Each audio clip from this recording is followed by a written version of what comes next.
I paid my parents' bills for 6 years. When I needed babysitting just once, they said, "Not our job." I frantically stuff Olivia's favorite purple dinosaur into her overnight bag, wedging my phone between my ear and shoulder as I zip the compartment closed. "Mom, I can't thank you enough for this. The presentation is huge, it could mean everything for my career." I double-checked the list on my phone. Pajamas, toothbrush, comfort blanket, extra clothes, favorite stuffed animal. The litany of toddler necessities for just one night away feels endless. Daniel appears in the doorway of Olivia's room, tapping his watch. "Jess, we need to go. Traffic's already building up." I nod, mouthing 1 minute as my mother's voice crackles through the phone. "Of course, Jessica. Family comes first, I've always said that." There's a note of something in her voice I can't quite place, but I brush it aside. After 6 years of financial support, surely one night of babysitting isn't too much to ask. "We'll be there in 20 minutes, I promise." Ending the call and shoving my phone into my pocket, Daniel hefts the diaper bag over his shoulder. "Everything okay?" "Perfect," I assure him, scooping up our sleeping toddler from her playmat. Her warm weight against my chest steadies my racing heart. Mom will help, she always does when it really matters. The drive to my parents' suburban home fills me with a familiar mixture of hope and unease. Golden afternoon light filters through oak trees lining their street as Daniel pulls into the driveway. In the rearview mirror, Olivia's peaceful face reminds me why tonight matters so much. The promotion would mean better preschool options. A college fund that actually grows. Stability. "Ready?" Daniel squeezes my hand, his eyes reflecting the same determination I feel. I nod, slipping out of the car to unbuckle Olivia, while Daniel grabs her overnight bag. My mother opens the front door before we reach it. Her smile freezes when her gaze lands on Olivia's pink duffel bag. "What's this?" My mother's voice drops several degrees. "Mom." Confusion knots in my stomach. "Olivia's things for tonight, remember? My presentation?" My mother's arms cross tightly over her chest. "Jessica, we are not your babysitters. We already raised our kids." The words hit me like a physical blow. I stand rooted to the spot, Olivia drowsily lifting her head from my shoulder. Daniel freezes beside me, overnight bag dangling from his hand. "But we talked about this, you said." I said we'd talk about it, my mother cuts in sharply. "Not that we do it." A burst of children's laughter erupts from inside the house. I step forward, pushing past my mother's attempt to block the doorway. "Who's that?" "Jessica, this isn't a good time." But I'm already inside, following the sound to the living room where the scene before me causes my breath to catch. My father kneels on the carpet, building a tower of blocks with my sister Haley's 2 children. Haley herself lounges on the couch, scrolling through her phone, barely acknowledging our arrival. "What's going on?" My voice sounds distant to my own ears. My father looks up, a flicker of guilt crossing his face before he smooths it away. "Jessica, didn't know you were stopping by." Haley doesn't even look up. "Mom and Dad are watching the boys tonight.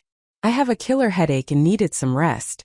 6 years of financial support flashed through my mind like a highlight reel. 6 years of $1,600 monthly payments. 6 years of just until we get back on our feet.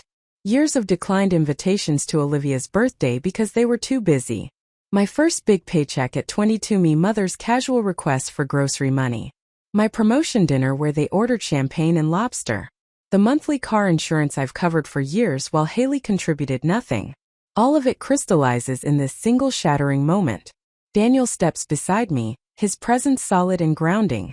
His hand finds the small of my back, a gesture we've developed over years of family disappointments. A silent "I'm here." I see this too.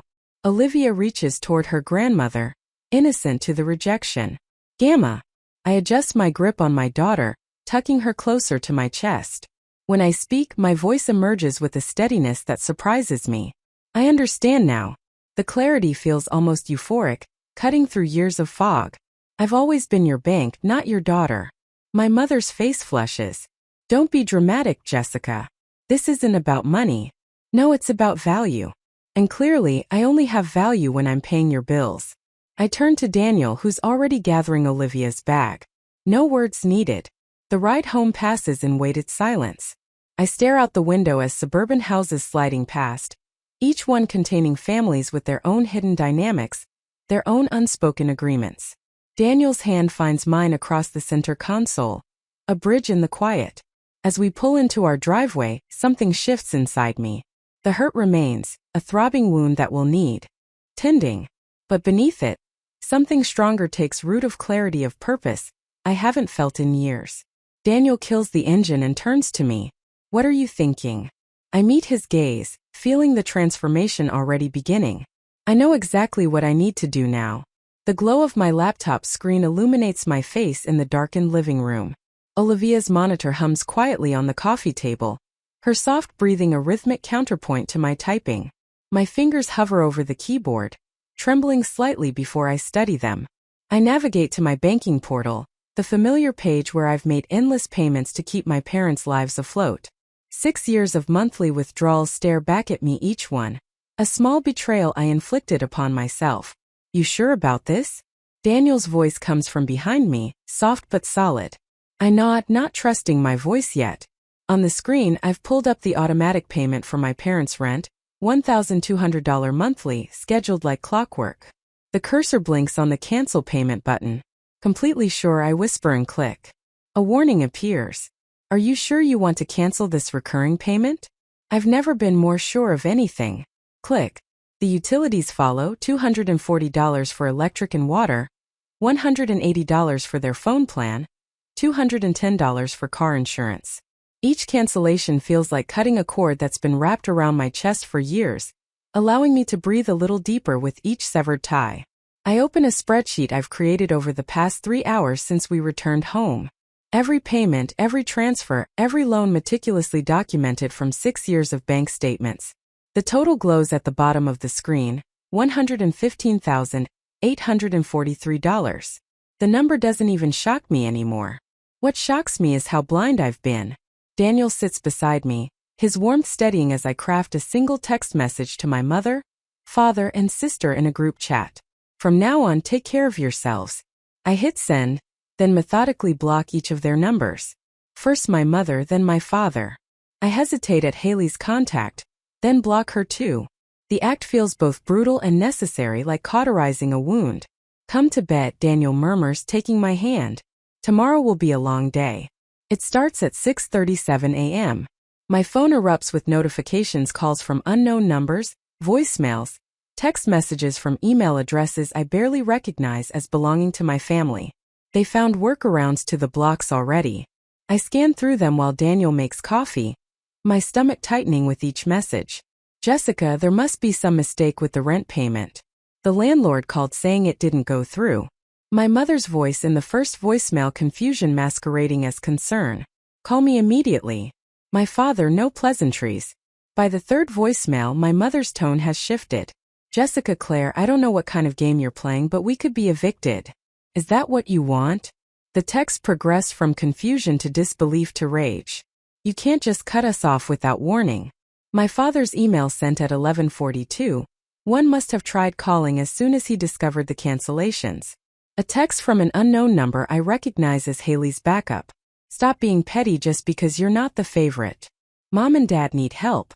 I set the phone down, my hand steadier than I expected. They've noticed.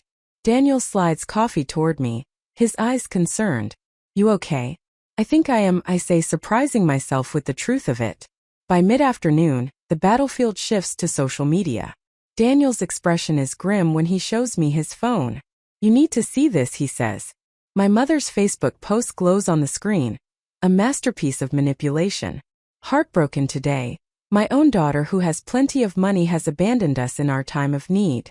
Without warning, without explanation, money really does change people. Please pray for our family during this difficult time. 67 sympathetic comments already from people who've known me my entire life. Church members, family, friends, distant relatives. So sorry you're going through this, Deborah. Some children forget where they came from. I never would have expected this from Jessica. How disappointing. You raised her better than this. Under it all, Haley's calculated comment. She's always been selfish, even with her own family. It's just getting worse now that she has money. My hands tremble as I scroll through the public humiliation. The coffee I drank threatens to come back up. This is why I told you to document everything, Daniel says gently, taking his phone back. They were always going to do this. My own phone buzzes with a text from Marissa, a colleague who's seen the post. Hey, you okay? Saw some family drama online. Here if you need to talk. Then another notification, a message from Dr. Levine, my therapist. Saw your mother's post being shared. Remember what we discussed about boundaries? This reaction validates your decision. Even more surprising, a message from Katie, my childhood friend who moved away years ago. Your mom's post is making rounds. Just so you know, we all saw how they treated you growing up. Stay strong. I take a deep breath and open my laptop again. What are you doing? Daniel asks as I log into my cloud storage. Assembling evidence, I reply. Pulling up a folder I've created called Family Financial Records.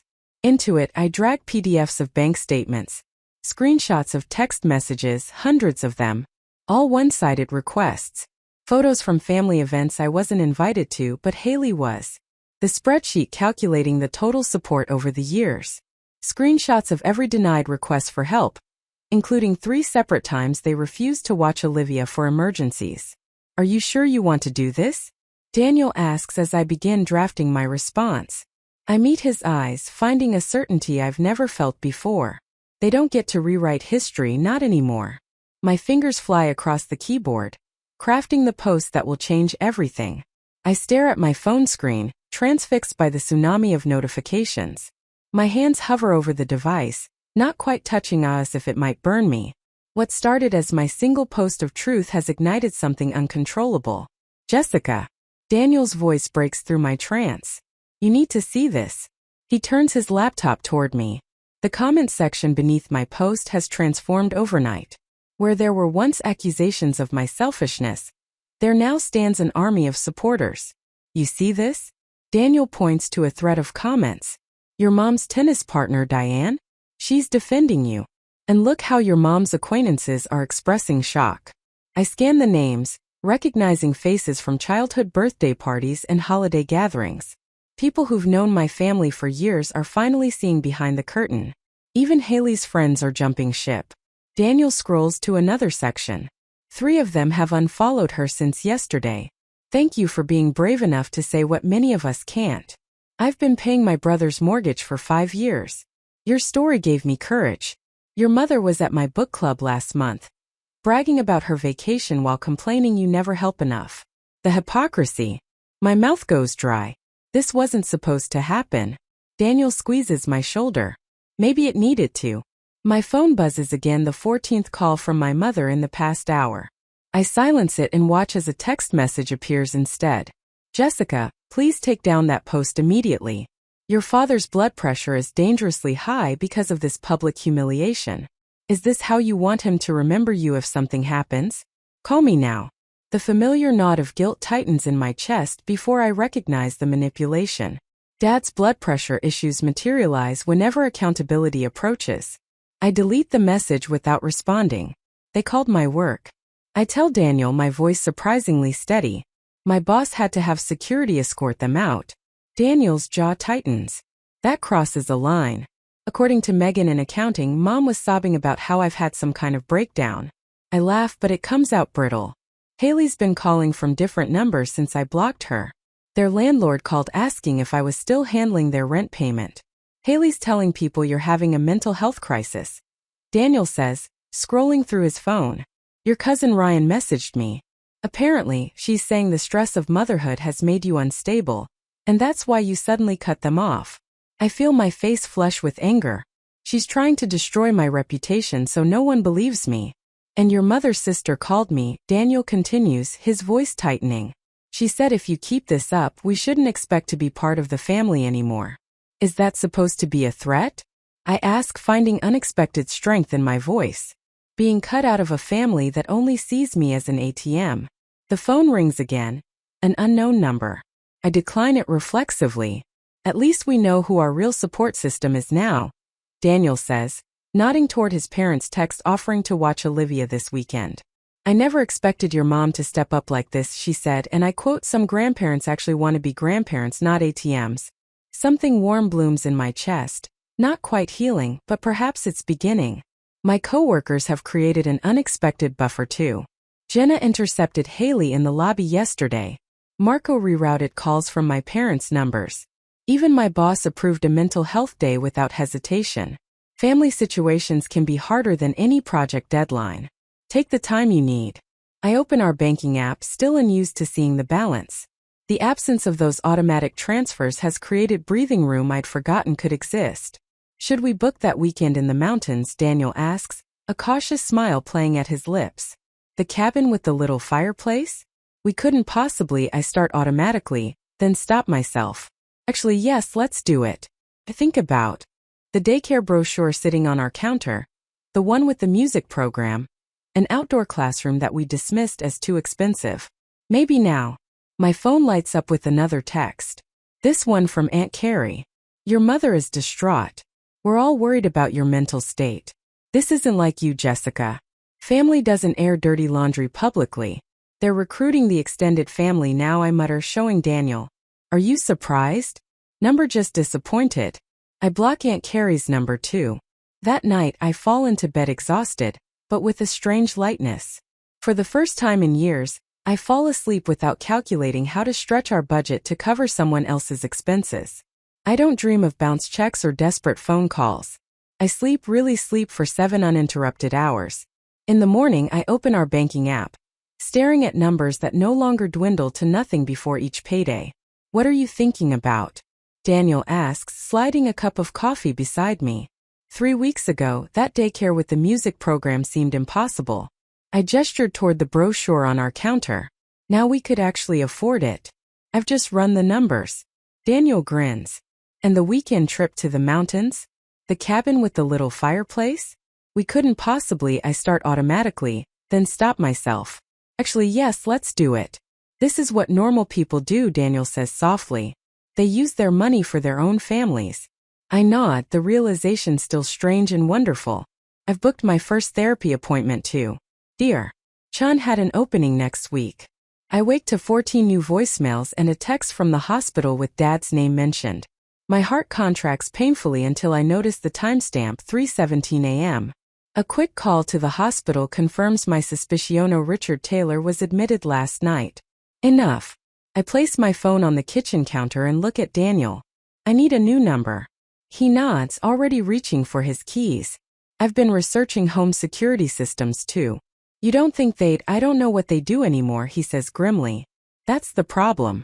3 days later, I'm sitting with my new therapist, Dr. Chin. The guilt is still there, I admit. Like I violated some fundamental of nature by not setting myself on fire to keep them warm. She nods. That guilt was installed intentionally. It's their most effective control mechanism. My mother showed up at my office again yesterday. Security had to physically block her. And how did that make you feel? Mortified, then angry. I straighten my spine, then certain. I tell her about Daniel confronting my father in the office parking lot. About the cease and desist letter now drafted by a family law attorney. About the locks I've changed and the security cameras we've installed. You're building boundaries, Dar. Chun observes. Not walls, but a healthy perimeter. Later that evening, as Olivia plays with blocks on our living room floor, I open my laptop one last time. My finger hovers over my social media accounts, the battlefield, where this war began. With 3 clicks, I deactivate everything. The silence feels sacred. Daniel sits beside me, wrapping an arm around my shoulders. You okay? Better than okay. I lean into him, watching our daughter stack red and blue blocks into a tottering tower. I'm free. The tower collapses with Olivia's delighted shriek. Without hesitation, she begins rebuilding, this time with a wider, stronger base. I smile at the metaphor life has literally placed before me. Sometimes everything has to fall apart before you can build something that will actually stand. My new phone sits silent on the coffee table. No demands. No guilt. No manipulation. Just the space to breathe. To rebuild. To fortify. To finally live. I stare at my phone, finger hovering over the delete button. An unknown number. But the message makes the sender crystal clear. You've destroyed your family. I hope you're happy with yourself, you selfish bitch. Another one of my mother's friends. I've gotten 6 of these this week alone. I delete it and set my phone face down on the kitchen counter. Through the window, I can see Daniel pushing Olivia on the swing set we installed last weekend, something we could suddenly afford after I stopped paying my parents' rent. The neighborhood gossip reached a fever pitch last month when my parents held a garage sale. Their pristine Italian leather sectioned all the one-eyed unknowingly financed at on their driveway with a $900 price tag. Mom's designer handbag collection. Dad's golf clubs. The tangible evidence of where my $1,600 monthly payments had actually gone. They're looking for jobs. Sarah told me yesterday at the supermarket, her voice a practice whisper. Sarah, me mother's tennis partner for 15 years, couldn't quite meet my eyes. Your dad had an interview at the hardware store. Your mom's applying at the call center. I nodded, keeping my face carefully neutral as I selected apples. That's good to hear. What I didn't say. It's been 2 months. It took them exactly 8 weeks to exhaust their emergency options and face reality. What I didn't say, they're in their early 50s, not 70s. They should have been employed all along. What I didn't say, Haley finally had to start paying for her own children's expenses. I drop a handful of cherry tomatoes into the salad bowl, the knife steady in my hand as I slice cucumbers.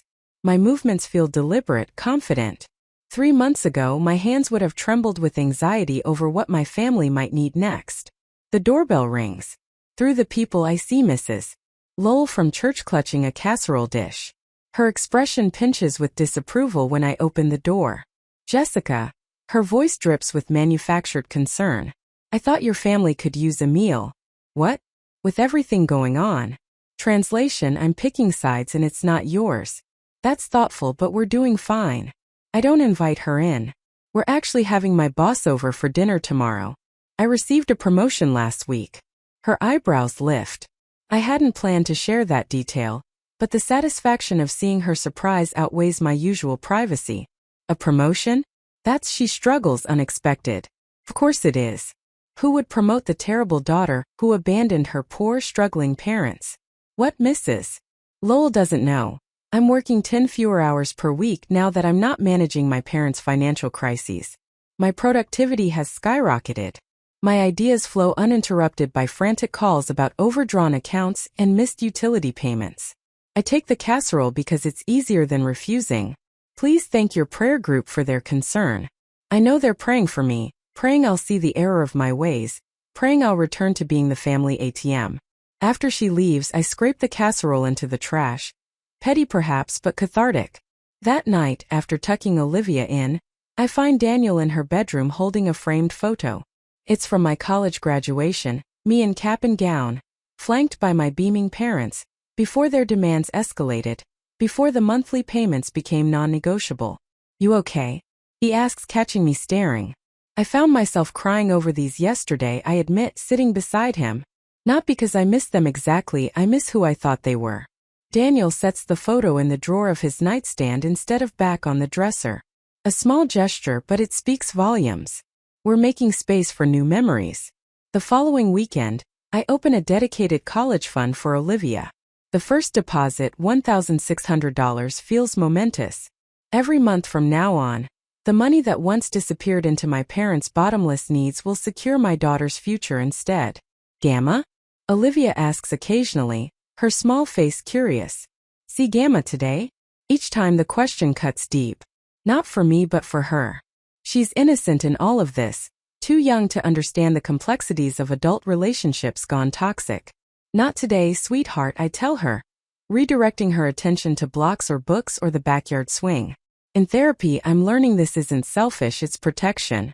My therapist nods approvingly when I describe enforcing boundaries with the church ladies, with old family friends, with the flying monkeys my mother dispatches to guilt me. You're rebuilding your identity, she tells me. The caretaker role was consuming you. Now you're discovering who Jessica is when she's not responsible for everyone else's choices. Who Jessica is. A woman who sleeps through the night without anxiety, dreams about unpaid bills. A mother who's present for bath time instead of on the phone, resolving someone else's crisis. A wife who has energy for date nights. A professional who's being recognized for her talents. The most unexpected consequence. I like this version of myself. Last week, I ran into my high school English teacher at the grocery store. She pulled me into a fierce hug. I heard what happened, she whispered. My sister did the same thing to me for years. Walking away saved my life. I hadn't known there were others. That there was a name for this financial abuse. That the cold clarity I felt that day in my parents' living room wasn't unique to me.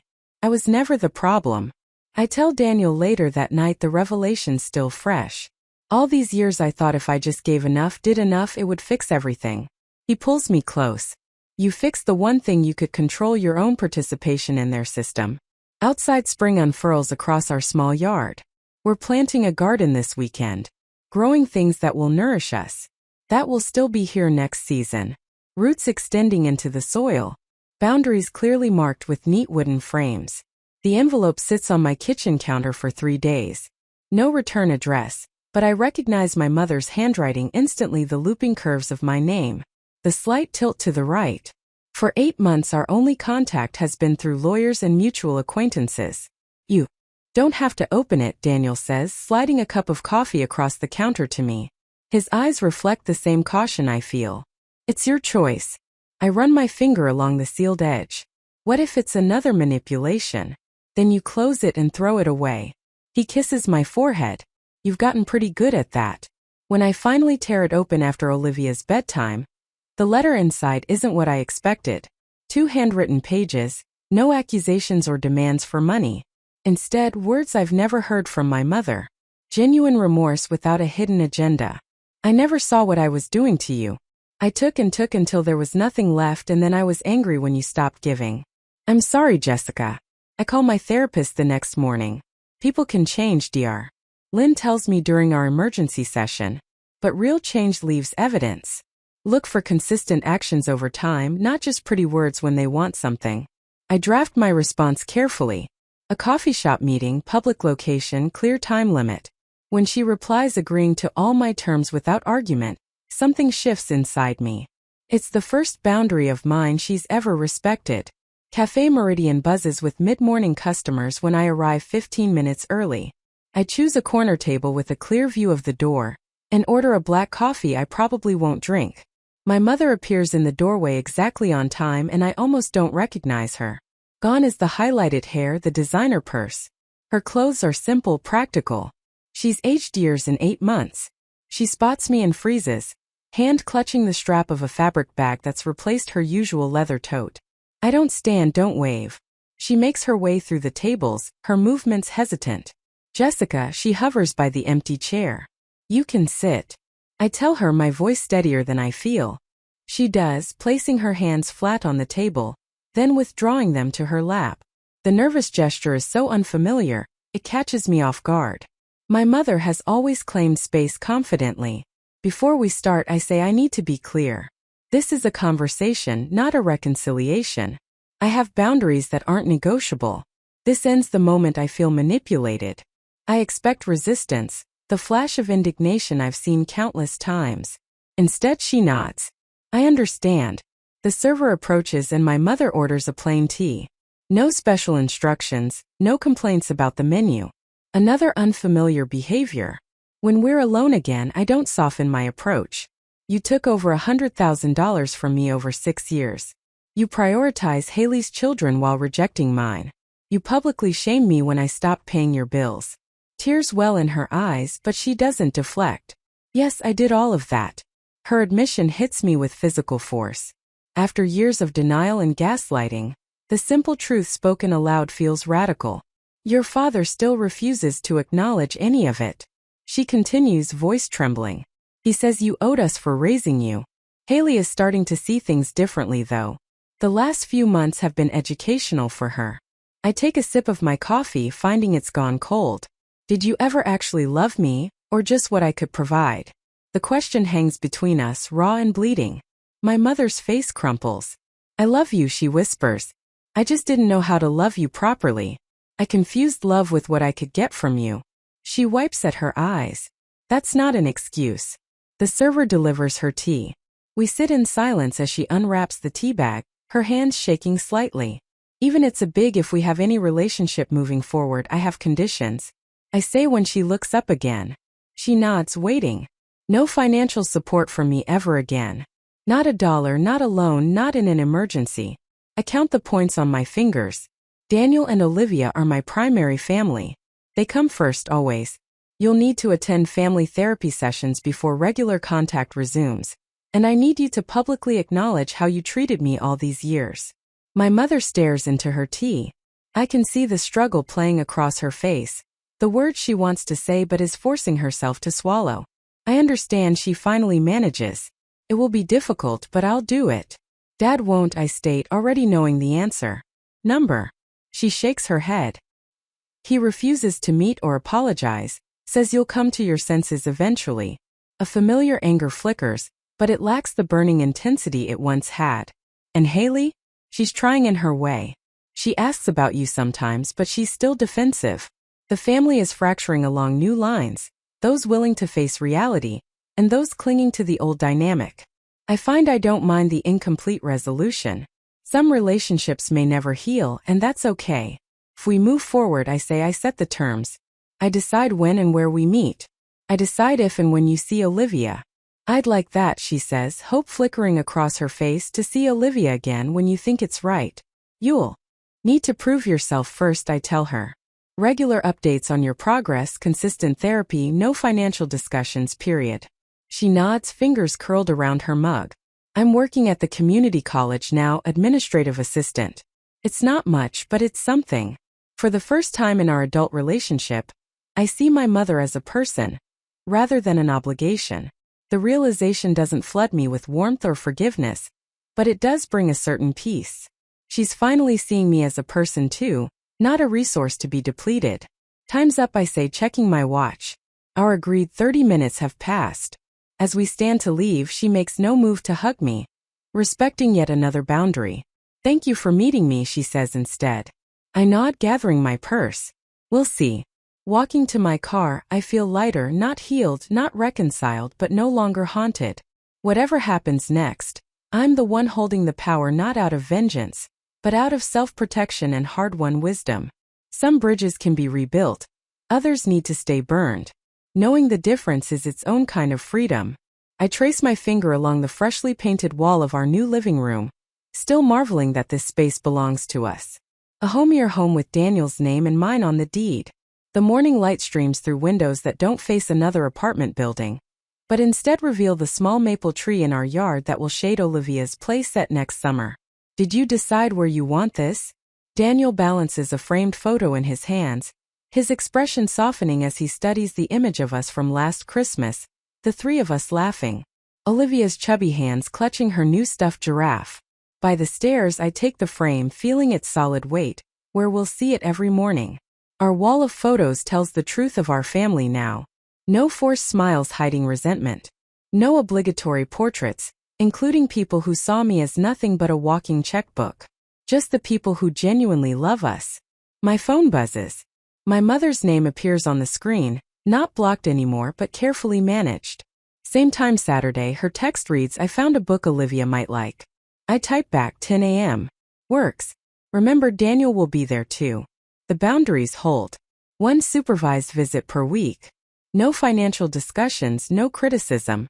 My mother works as an office administrator now, lives in a modest apartment she can actually afford, and follows my rules if she wants to see her granddaughter. I check my other notifications. 3 new comments on my latest blog post. Breaking the chains of financial caretaking.